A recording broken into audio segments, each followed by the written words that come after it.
Jesus goes to the festival of tabernacles. After this, Jesus went around in Galilee. He did not want to go about in Judea because the Jewish leaders there were looking for a way to kill him. But when the Jewish festival of tabernacles was near, Jesus' brothers said to him, "Leave Galilee and go to Judea so that your disciples there may see the works you do." No one who wants to become a public figure acts in secret. Since you are doing these things, show yourself to the world. For even his own brothers did not believe in him. Therefore, Jesus told them, "My time is not yet here. For you, any time will do. The world cannot hate you, but it hates me because I testify that its works are evil. You go to the festival. I am not going up to this festival,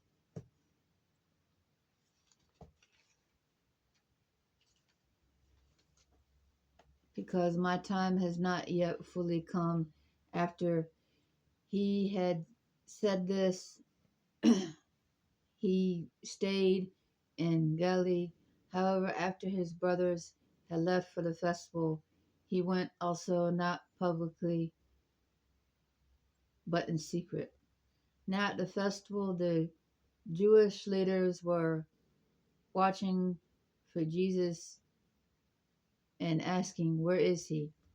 Among the crowds, there was widespread whispering about him. Some said, "He is a good man." Others replied, "No, he deceives the people," but no one would say anything publicly about him for fear of the leaders. Jesus teaches at the festival. Not until halfway through the festival did Jesus go up to the temple courts and begin to teach. The Jews there were amazed and asked, "How did this man get such learning without having been taught?" Jesus answered, "My teaching is not my own. It comes from the one who sent me. Anyone who chooses to do the will of God will find out whether my teaching comes from God or whether I speak on my own. Whoever speaks on their own does so to gain personal glory, but he who seeks the glory of the one who sent him is a man of truth.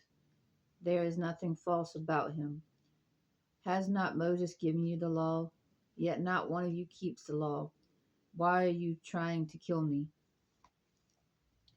"You are a demon possessed," the crowd answered. "Who is trying to kill you?" Jesus said to them, "I did one miracle and you are amazed. Yet because Moses gave you circumcision through, actually it did not come from Moses, but from the patriarchs. You circumcise a boy on the Sabbath. Now, if a boy can be circumcised on the Sabbath so that the law of Moses may not be broken, why are you angry with me for healing a man's whole body on the Sabbath? Stop judging by mere appearances, but instead judge correctly."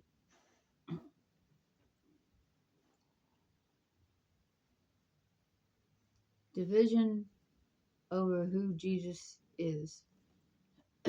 At the point, some of the people of Jerusalem began to ask, "Isn't this the man they are trying to kill? How is he speaking publicly and they are not saying a word to him? Have the authorities really concluded that he is the Messiah? But we know where this man is from.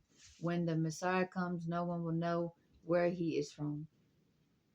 Then Jesus, still teaching in the temple courts, cried out, "Yes, you know me, and you know where I am from. I am not here on my own authority, but he who sent me is true. You do not know him, but I know him because I am from him, and he sent me." At this they tried to seize him, but no one laid a hand on him because his hour had not yet come. Still many in the crowd believed in him. They said, "When the Messiah comes, will he perform more signs than this man?" The Pharisees heard the crowd whispering such things about him. Then the chief priests and the Pharisees sent temple guards to arrest him. Jesus said, "I am with you for only a short time, and then I am going to the one who sent me. You will look for me, but you will not find me, and where I am, you cannot come." The Jews said to one another, "Where does this man intend to go that we cannot find him? Where he go where our people live, scattered among the Greeks, and teach the Greeks? What did he mean when he said, 'You will look for me, but you will not find me, and where I am, you cannot come'?" On the last and greatest day of the festival, Jesus stood and said in a loud voice, "Let anyone who is thirsty come to me and drink. Whoever believes in me, as Scripture has said, rivers of living water will flow from within them." By this he meant the Spirit who believed in him were later to receive. Up to that time, the Spirit had not been given since Jesus had not yet been glorified. On hearing his words, some of the people said, "Surely this man is the prophet." Others said, "He is the Messiah." Still others asked, "How can the Messiah come from Galilee? Does not Scripture say that the Messiah will come from David's descendants and from Bethlehem, the town where David lived?" Thus the people were divided because of Jesus. Some wanted to seize him, but no one laid a hand on him. Unbelief of the Jewish leaders. Finally, the temple guards went back to the chief priests and the Pharisees, who asked them, "Why didn't you bring him in?" "No one ever spoke the way this man does," the guards replied. "You mean he has deceived you also?" The Pharisees retorted. "Have any of the rulers of of the Pharisees believed in him?" "No, but this mob that knows nothing of the law, there is a curse on them."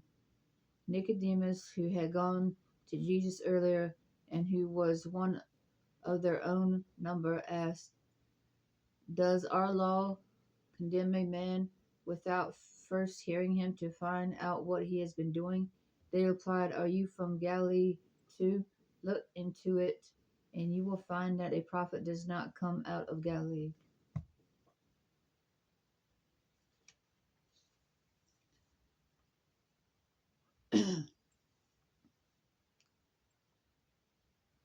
The earliest manuscripts and many other ancient witnesses do not have John 7:53 through 8:11.